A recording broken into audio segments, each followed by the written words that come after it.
if you're intelligent enough to pay attention. I went to go look up because it said rolling in the thing. When I looked it up, it's rowling, right? So I went to go when I was loading the video to make sure I spelt it right. I went to YouTube on the MP3 player, and then it loaded. I suggested those videos, about the kids having a falling out with her because she's against transgender cosmetic surgery. Okay. So that's based off of Rowling, or her Rowling's based off of Lewis and Tolkien, right? We're supposed to eventually live the true religion to save all people from mass murder, right? You guys are arguing whether or not people should be free to get vampire treatments in Las Cruces and El Paso and get HIV from it. That's their freedom, is to alter their appearance and alter their physical, cosmetically alter themselves. That's freedom, right? Not living the love of the Lord's Prayer. Not celebrating faithful lives and living perfectly like Job and Jonah, but being able to surgically, radically alter yourself so you can identify with what sexual orientation you think you ought to be.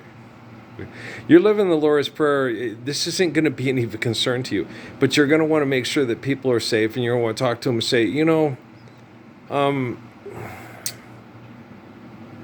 if you were meant to be a boy or a girl, you've probably been born that way. So you think you could. I think if there's less conflict and less comparison, less competing, less fighting, and less death, murder, kill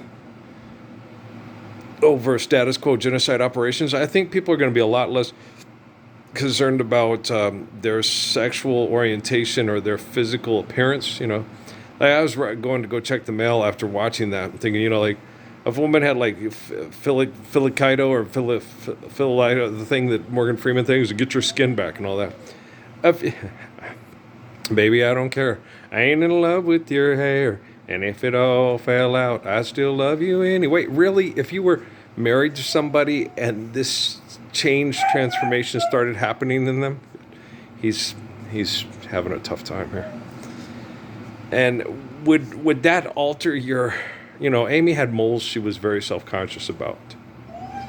And they were my moles. And when other people touched them and grossed out on them when she was screwing around, I got upset about that because I was like, they're superficial. They don't love you the way I do. They don't love Natalie's and Noah's and Emmy's and Kate's and Crummy's mom the way I do. Put up with selfishness and abuse because we think, hope that she can learn from it and not do it again, and then stay home with me and love the kids the way I did. And you have a lot of people sit there and say, oh, you did this and that wrong. I'm the most surveyed person in the history of the world, guys.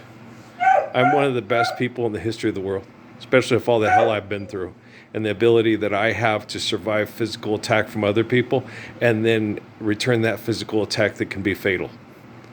Okay? Which they have scientific evidence to prove it. I didn't know it till they physically tested me and assaulted me in a parking lot. Because I never engage people in physical altercation because I avoid, physical violence because I don't want to hurt others or myself, right? Mostly hurt others because of my physical abilities, which were inherent in me, and Jesus told me not to worry about it when I was 5 or 6 years old, right? And I didn't know how incredibly badass I was. When he explained that to me, I thought, okay, this is just like my alter ego talking. Until that guy punched me in the face in that parking lot, and I didn't feel it, and I was like, okay.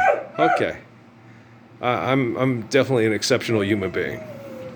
And I had no idea because I didn't get into extreme conditions, and I wouldn't engage in extreme conditions to compare myself with others. And when things got too irrational and violent, my coaches, do this. No, I'm not going to do that. It could hurt somebody, the other person. I'm not going to hurt somebody else's child so you can get an extra $5,000 in your wallet, possibly get hired at New Mexico State. Okay, you're a fucking asshole. I'm not going to do that. Right? He's having a rough time. He won't keep water down and he won't keep food down. He still is getting some urine out on himself, so I carry him outside and I get warm water and I wash him down, and then I carry him back in.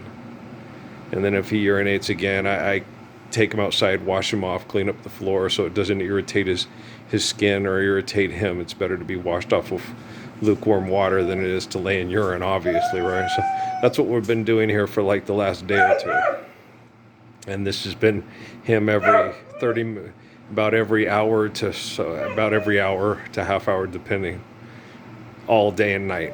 Uh-huh. And so it's and I just keep trying to just lay there in bed and send thoughts to him, and just like I did with Pebbles, just it's okay, you can let go. And I'm sorry for the emotional attachment I had to the kids with you, and I don't believe that the kids are going to be here to snuggle you and say goodbye. I don't know if they'd want to. When a dog gets this old, he's 118 or so in dog years, and his eyes are all hooked up. He's shutting down, his body's shutting down, and he smells like death and decay already almost. Because he doesn't smell good, and he's not the same little huggable, it's okay, boy, I'll get you more kosher hot dog, little New York strip stealer he used to be. He's not the same. And they've had me in this apartment with him. It's been very difficult. When he was younger, we had to be very uncomfortable in here because I had to keep those windows and that door closed and block off the windows that were open where we could get air circulation, so he wouldn't stay up all night barking at everything that moved.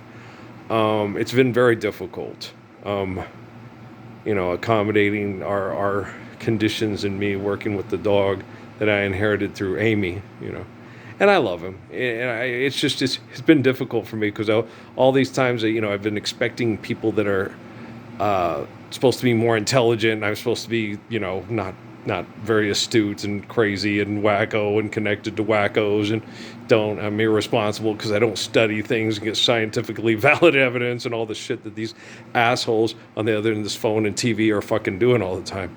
They're complete shitheads. What I've been doing today is trying to keep Z comfortable. We got I changed Fort Huachuca into South Arizona Buffalo Soldiers, South Arizona University, or Buffalo Soldiers. We went next door and loaded up songs for 2013 of Jamaica Defiance Band playing Buffalo Soldier, Texas Southern playing Jammin', and FAU doing a tribute to Bob Marley, and those are our little fight songs. Yeah, our little our rally or fight songs on there. It's pretty cool. It's way cool. And before I was playing it with the only thing I couldn't find good instrumentals. I read Bob Marley instrumental, and they weren't any good. So I finally said Bob Marley, his song, Marching Band Performance. And then I also found a high school that does a really mean, really good. The one guy, they said, play the horse. I don't know if we can. He got him to play it. They did great. And then I got the horse for Western New Mexico, and I got the Magnificent Seven for New Mexico Highlands, because there was a Worcester High School, played it. I got Ohio State because I thought Ohio State's will be better for the Magnificent Seven, but then I went and got Worcester High School and liked it better than the Ohio State University. The Ohio State University, the sound quality is really nice, but it's the interpretation of the song. The interpretation of the song is better by the Worcester High School when it hits the notes and gets it right into it, gets going. It's a lot of fun. So we're doing that just to, I'm just doing time. And as far as cosmetic surgery, let it go. Stand up for the freedom of the Lord's Prayer, the heart of Psalms, and the seed of Proverbs. You guys, this technology is collecting all the evidence, and you really are looking like shit because you're acting like it.